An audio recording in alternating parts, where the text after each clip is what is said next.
cancer? Because I thought everyone's, there's always like a race for the cure and fight for the cure, and that's what we're trying to find. So what do you mean we can cure it? Yeah, well, all the research has been mostly wasted because it doesn't really get at how to cure cancer. Most of the research dollars go to how to measure cancer and how to treat cancer, but not how to cure it or how to prevent it. And again, the technology, the knowledge to prevent and cure cancer already exists. All we have to do is teach it to people, put it to use, and that's why I wrote a whole book on it. My book, Never Fear Cancer Again, because you don't need to fear cancer. Never fear cancer again because we know how to prevent it, we know how to cure it. All we need to do is teach people how to do it. So what is the cure? Well, we talked about, in the first segment about cells, how about the body is made of these little microscopic units of cells. You cannot be sick unless cells malfunction. Well, when cells malfunction in a certain way, we get what we call cancer. Well, what is that certain way? That certain way is that the cell is no longer metabolizing oxygen properly. So there is a deficiency of oxygen metabolism in the cell. When that happens, the cell turns into a cancer cell. So your job is to make sure that all of your cells are getting adequate amounts of oxygen and processing that oxygen properly.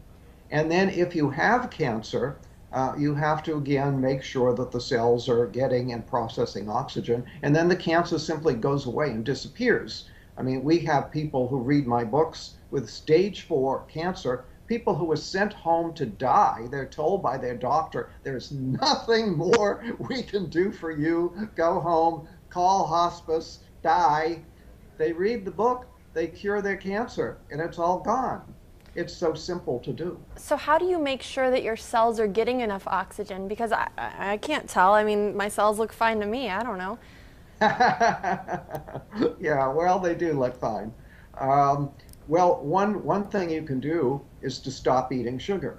In fact, you have to stop eating sugar, especially if you have cancer.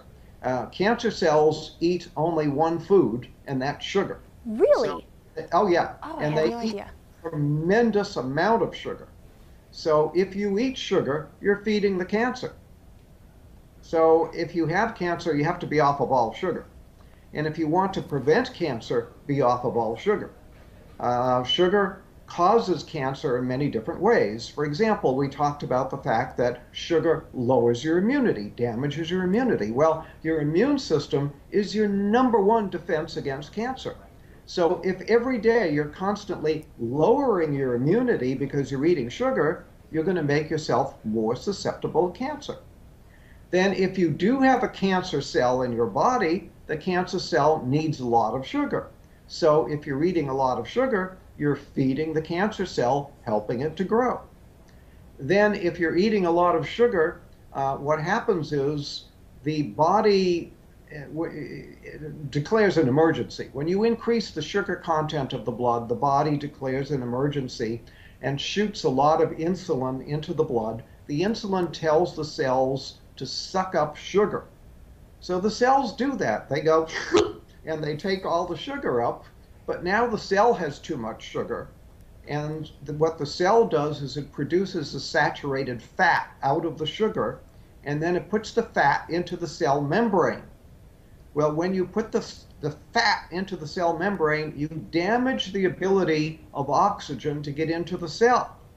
So when you eat sugar, you damage your cell membranes, you lower the amount of oxygen that can get into the cell, and now you may be creating cancer because you're creating an oxygen deficiency in the cell. Now we want to reiterate too, Doctor, what you mentioned in our first segment, which is that natural sugar is better, right? If you go for fruits, is that still okay to be eating fruit? Because we've all heard fruit is so healthy. Fruit is healthy.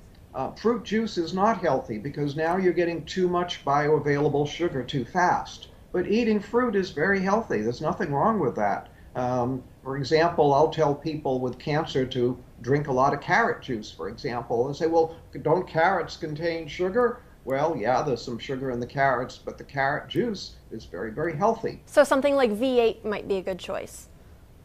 No, not a good No? choice because you're basically dealing with a lot of vegetables that are probably are very moldy and very old and just not healthy. So you're taking a lot of unhealthy stuff and making an unhealthy drink out of it.